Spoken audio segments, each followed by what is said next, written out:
আর এবার যে খবর আপনাদের জানাবো, কোনো রাস্তা বন্ধ না রেখে শুধুমাত্র চিংড়িঘাটা মোড় থেকে সুকান্তনগরের দিকে যাওয়ার রাস্তার সামান্য একটা অংশ ব্লক করে শুরু হলো চিংড়িঘাটা মেট্রো সংযোগের তৃতীয় এবং শেষ পর্বের কাজ। আজ ভোর 5টা থেকে এই কাজ শুরু হয়ে গিয়েছে ইতিমধ্যেই।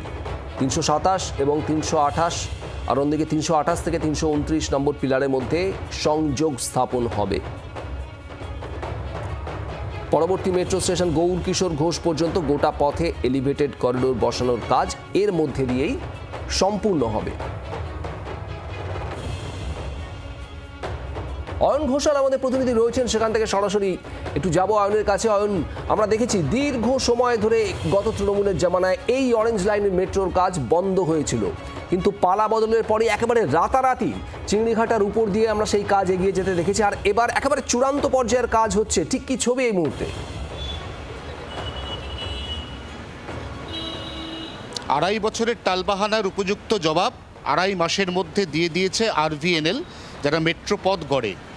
আরভিএনএল কিভাবে মেট্রোপথ তৈরি করছে, কোনো রকম যান চলাচল ব্যাহত না করে কলকাতা পুলিশে কোনো নোটিফিকেশন দেওয়ার প্রয়োজনই পড়েনি। তার কারণ চিংড়িঘাটা ফ্লাইওভার এবং চিংড়িঘাটা মোড় থেকে সমস্ত রকম যান চলাচল করছে সেক্টর 5-এর দিকে, আর বিপরীত দিক সেখানে সেক্টর 5 থেকে সমস্ত রকম যান চলাচল করছে চিংড়িঘাটার দিকে। তা সত্ত্বেও কাজ হচ্ছে আমার ঠিক সামনের এই যে অংশ, এখানে ছোট্ট একটা ডাইভারশন, ছোট্ট একটা ব্লক, সেই ব্লকটা করে এই মুহূর্তে আমরা দেখতে পাচ্ছি একের পর এক পেভার ব্লক এগুলোকে তুলে দেওয়া হচ্ছে এলিভেটেড করিডোরের সমান্তরাল জায়গায়, অর্থাৎ তৈরি হয়ে যাচ্ছে এলিভেটেড করিডোর।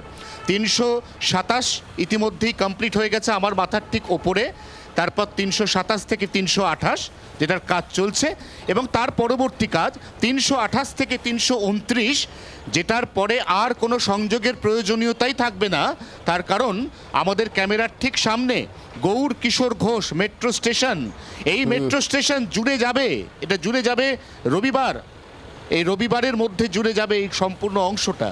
অর্থাৎ একটা টালবাহানার উপযুক্ত জবাব নিজেদের কর্মদক্ষতার মাধ্যমে দিয়ে দিয়েছেন মেট্রো কর্তৃপক্ষ, এবং এই কাজটি শেষ হয়ে যাওয়ার অর্থ এরপর বাকি থাকবে শুধু লাইন পাতার কাজ।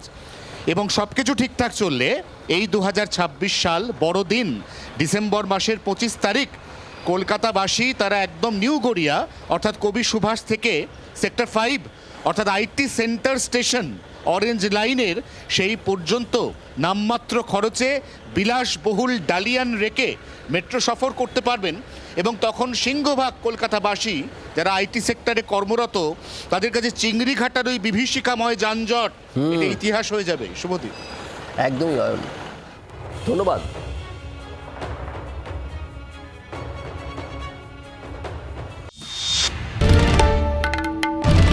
বাংলার আওয়াজ, বাঙালির আবেগ, জি 24 ঘন্টা।